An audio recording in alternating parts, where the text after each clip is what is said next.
Hi guys, welcome back to my channel, and if it's your first time here, thank you so much for stopping by. My name is Elo and you're welcome to my channel. I know it's been a minute guys, but life. How have you guys been? What's going on? Are you guys getting excited for Christmas? I'm a big sucker for Christmas. I love Christmas. I like seeing everywhere come alive with the lights, carols and all that good stuff. So I'm really excited for Christmas, and since it's like a big holiday, I get to spend time with my family. So I'm looking forward to that. So you guys, tell me in the comment section how the preparation for Christmas is coming along.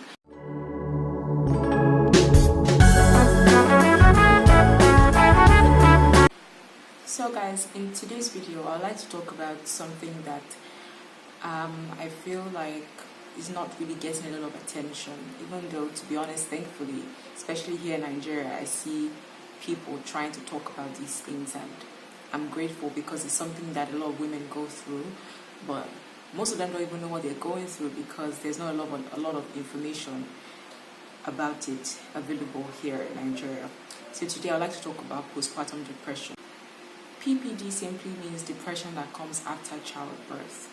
A lot of women, let's say 5 out of 10 women, experience PPD once they have babies or once they deliver their children. And a lot of women don't know what's going on with them. They just realize that they're sad, they're angry, or they just don't have interest in anything, including their babies. For some, it's scary, so they can't really open their mouths to talk about it because they feel like people are going to look at them some type of way, people are going to feel somehow, because it won't make sense to tell someone that the child that you carried and able to give birth to irritates you or just annoys you, or you just don't want to have anything to do with that child. And I feel like if only there was more information about this condition, a lot of women would know how to handle it better. A lot of husbands, a lot of family members would know the kind of support to lend to these women while going through this. So I would like to talk about it today because it's something that I experienced mildly, not really that seriously, and I know it ranges from really mild PPD to really severe ones where the mothers just even almost feel like killing their babies. So I'm going to talk a little bit about it based on the information that I have, and also just touch on it briefly based on my experience and how I think we can work through PPD and overcome it. So firstly, I'd like to talk about some of the things that I believe are the causes or the triggers of PPD. First one has to be social media. Social media is a blessing and it can be a curse at the same time. I say it's a blessing because a lot of businesses have taken off from social media. Some people have met their partners on social media. You make new friends on social media. You learn different things on social media. But it can also be a curse because the truth is, everybody brings their best foot, put their best foot forward on social media. We all show the best part of our lives, even myself included. We only show the best part of our lives. We post our best pictures and videos, our best moments on social media, on Instagram. And I feel like a lot of people forget that. So you see someone on Instagram, for example, that claims she had a baby last month and she has snapped back. And then you're starting to wonder, why it's not the same way for you, forgetting that your bodies are different. It takes 9 months for our bodies, mostly 10 months, let's not even kid ourselves. It takes that amount of time for your bodies to go through the change that it has gone through. Your body expands to accommodate the new life growing in you. And when you were pregnant, social media wasn't much of a big deal then, because it was like everybody's journey was the same thing. We are all pregnant, our bellies are all swelling. Even though some people have smaller stomachs and other people have larger stomachs, but that wasn't really an issue. This snapback mentality, especially when you follow celebrities like the Kardashians and all that, the truth is, some people get work done on their bodies after childbirth, but you don't know this.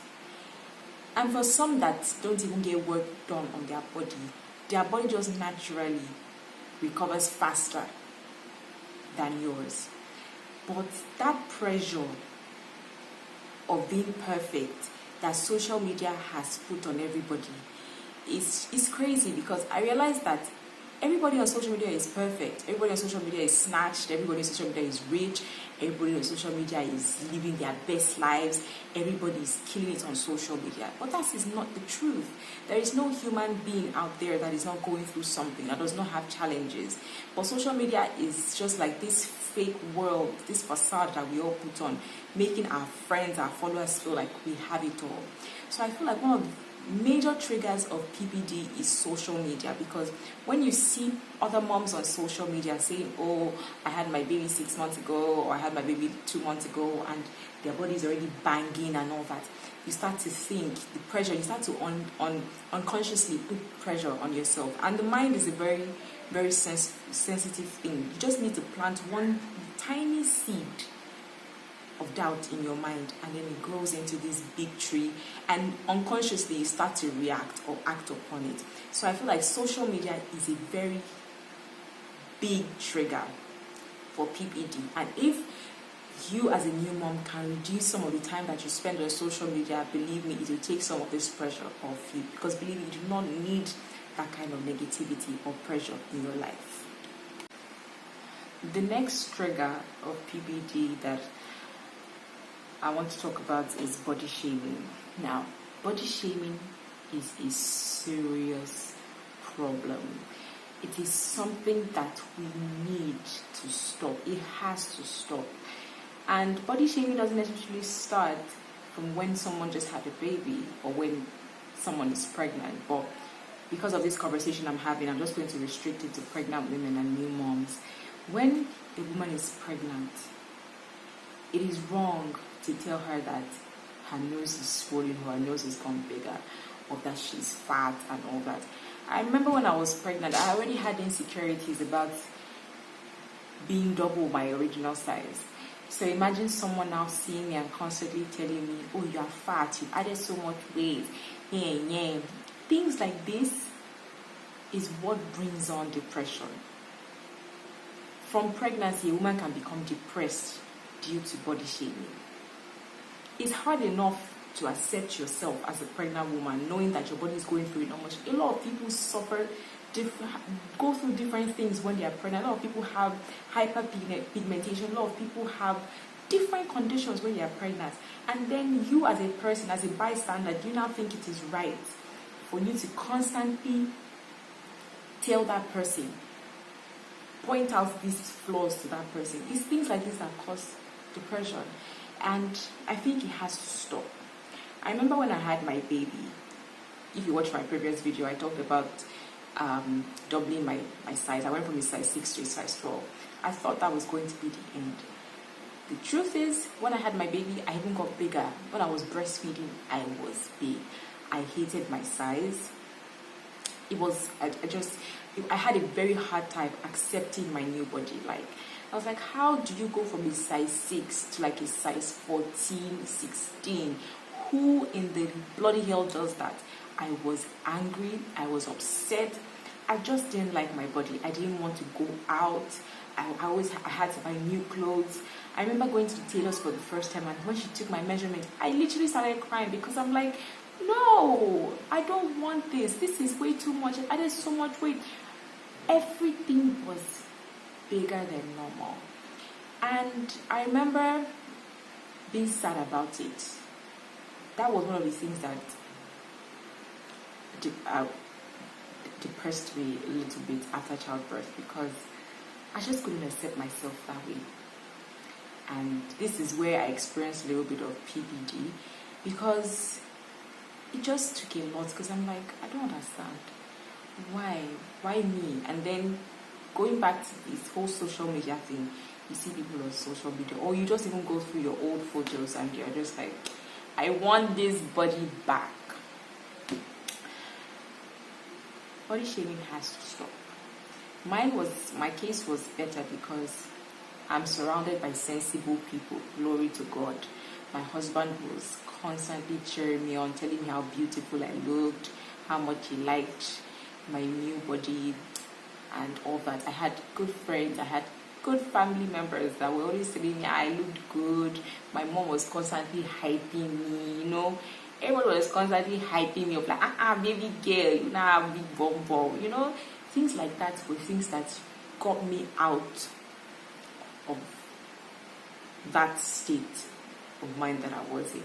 So imagine if the case was reversed and I didn't have good people around me, and I had people constantly pointing out that I was fat. Imagine what calling someone fat does to them. Body shaming is a menace that has to stop. And the sad thing about it is that most people that body shame others think that it's all fun and games. They just say it with a very nonchalant attitude. Orobo, see you don't big finish. From Lepa, you just Oroba. Because you boy, you don't fat, you don't full house. Like, are you mad? Why? Why would you do that? Why would you say that to someone? Even the Bible says the power of life and death is in our tongues. Like, do you realize what your words do to people sometimes? But the next trigger I'd like to discuss is lack of support, or lack of a support system. I can't stress how important it is to have a very solid support system as a new mom or as a pregnant woman. I'd like to say again, for those that have cotton wool in their ears, a pregnant woman's body goes through enormous change.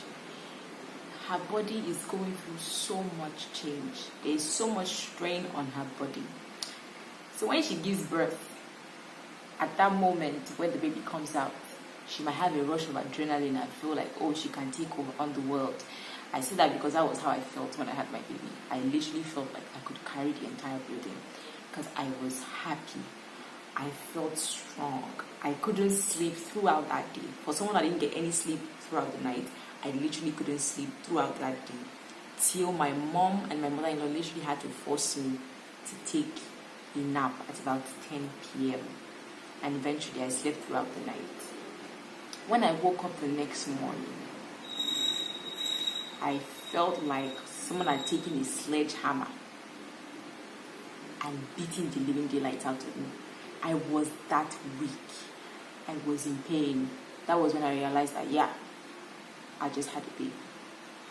So imagine feeling that way, and then after you're being discharged from the hospital, you get home, you don't have any help. There's nobody to assist you, even if it's not just physically, morally, you know. The first 1 month after my baby was born was like the sweetest parts of being a mom, because I literally didn't do nothing other than lounge all day. I would literally sleep. All I did was take my bath, eat, and when my baby cried or when it was fuzzy, they would bring him to me to breastfeed him, and that was that. My mom and my mother-in-law, God bless those women for me, were there. Most especially my mother-in-law, because my mom had to leave after like 2 weeks. So my mother-in-law was there. She took care of me. I had that support because I realized that I had no idea what had just happened to me. I was weak most of the time. Also coupled with the fact that I was nursing 2 broken wrists. You know, my friends would call, some of them would come, check up on me. My sister, she's not in the country with me, was always there calling to just give me moral support. So I tell you that, especially in the first few months after childbirth, those are the very, very sensitive months, because especially for first-time moms, we don't even know what we are doing. We don't know our left from our right, because we've never had a child before. You don't know what to do. You don't know how to handle it. The reality will just hit you like, yikes, I'm a mom. You know, you have an entire human being depending on you. You have to make the right decisions for this child. It can be a lot. It can be overwhelming.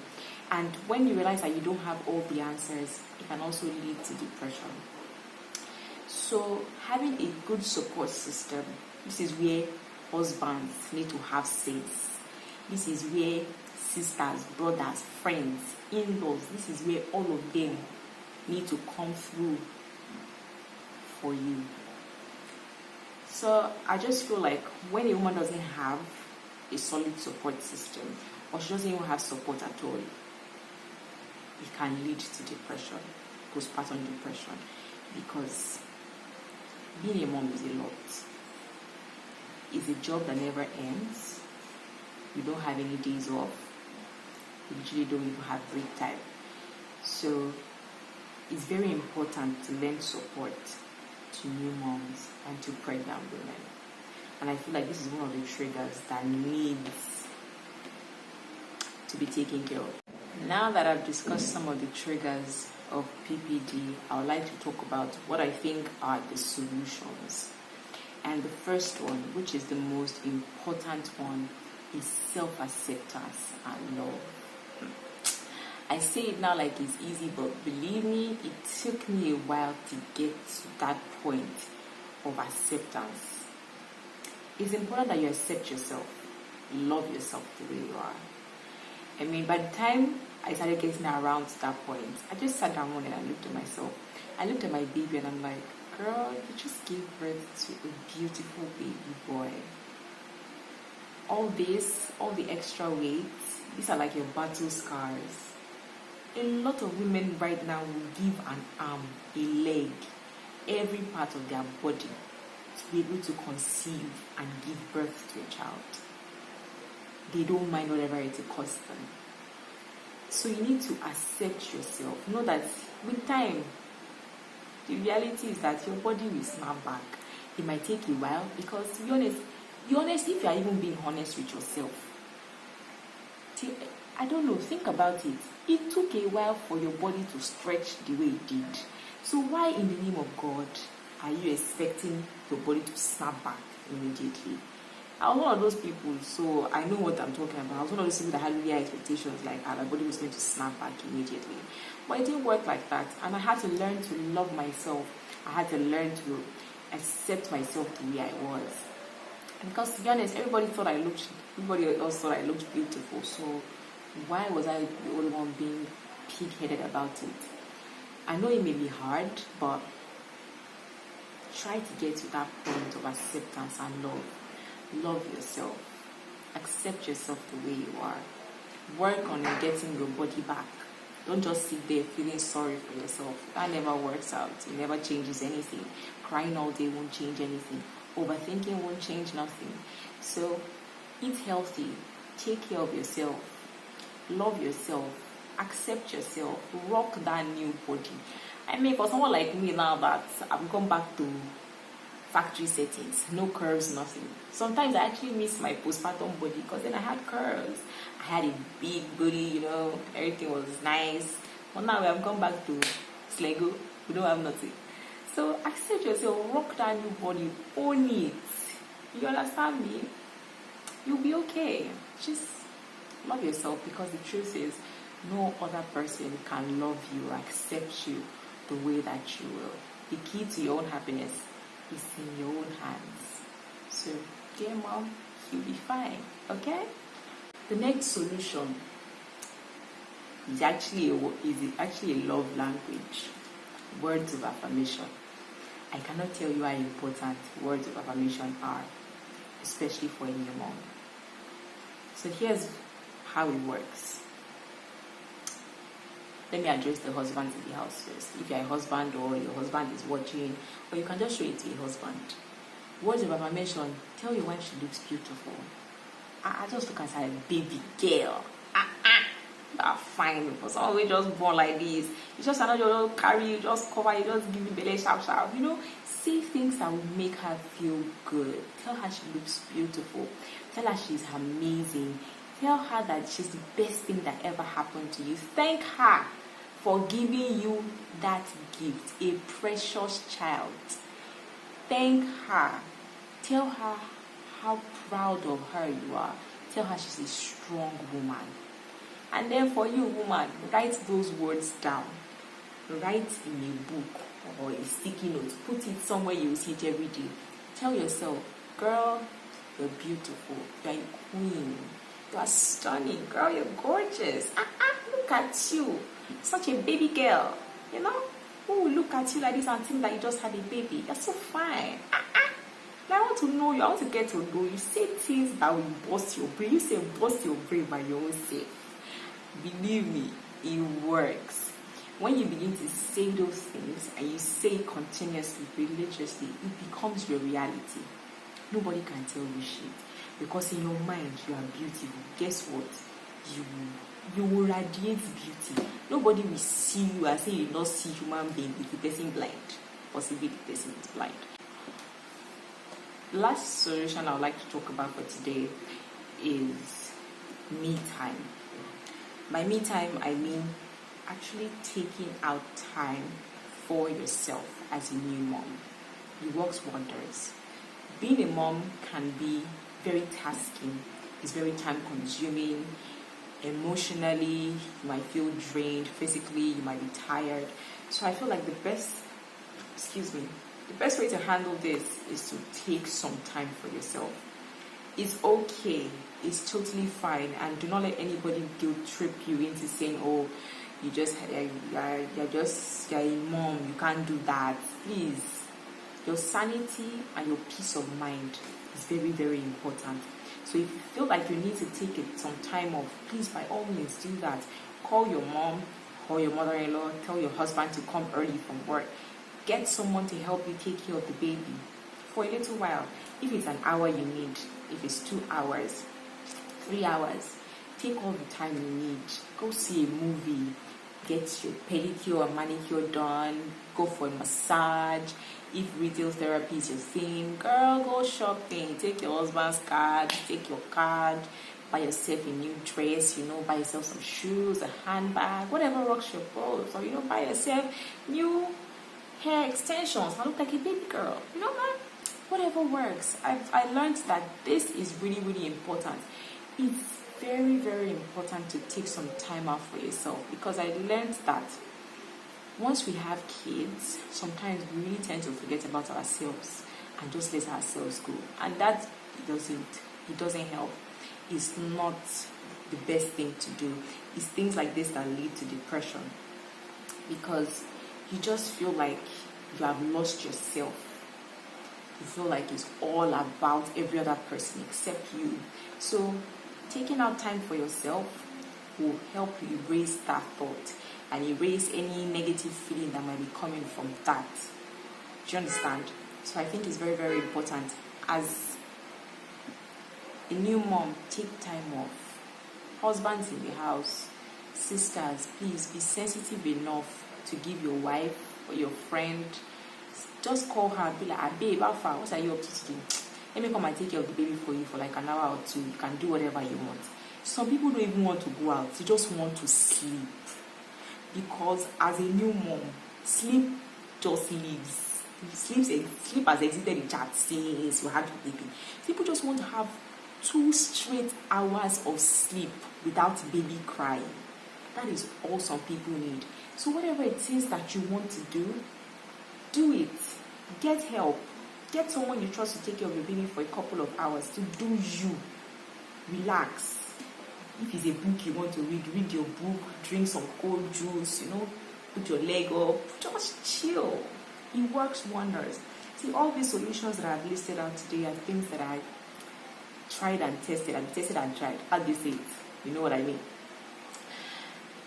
I learned that all these things together does wonders for the morale, because the truth is, depression starts and ends in our mind. So if we can work on all these things, believe me, you'll not even remember what PPG is. So we've come to the end of this video. I didn't want this video to be too long, and I really hope it's not too long. I hope I've been able to educate someone. I hope I've been able to shed some light on this issue, because to be honest, I really struggled filming this video. I didn't know if I wanted to talk about it, because it's a very sensitive topic. But then I'm like, if I don't talk about it, what exactly is my purpose? Because this is something that I only started really knowing about recently, which was when I had my baby. Before I had my baby, I never knew there was anything called postpartum depression. I'd never heard of it before. And conversations are now starting. People are now starting to have conversations about it now. And I just feel like it's something that nobody should sleep on it. Talk about these things. A lot of people don't even know they're going through postpartum depression. Some people are just angry. They're just unhappy. Some even have really, really negative thoughts that they can't even come to terms with, and they're not comfortable enough to talk about it because they feel like people are going to look at them some type of way, which, to be honest, people might look at them some type of way because they're not really educated about these things. So I feel like we really need to talk about it. We need to let people know about it. Let that new mom know it's okay to feel like that, but that she should be free enough to tell people or talk to someone. So please, as a new mom, if you feel like some of the signs are there, you are just sad, you are unhappy, you are angry, talk to someone. It could be your husband, it could be your friend. And if you think you need to seek professional help, by all means, please do. Your sanity and your peace of mind is very, very important. So please, talk about it. And you'll be okay. That's just the honest truth. You'll be fine. I realize that the pressure on a mom is a lot, especially when you're a new mom and you're just figuring everything out. It might be a lot to handle. So it's okay to be tired sometimes. It's okay to be confused. It's fine. You're human. There's only so much you can handle. So talk about it, ask for help, take some time off, and you'll be alright. Okay? So that brings us to the end of this video, guys, and I'll see you guys in my next video. Wait. I hope you did not come this far without subscribing. That would be wickedness in high places. Like, why will you come all the way to the end and you have not subscribed? How do you feel, God? So please, go and subscribe. Just click on that subscribe button. It doesn't take anything. It won't even take one strand of hair off your body. Okay? Subscribe, give this video a thumbs up, and drop a comment. Let's talk about it. Let me know if there are any causes or solutions that you know about that I didn't mention. It might help someone. Yeah. See you guys in my next video.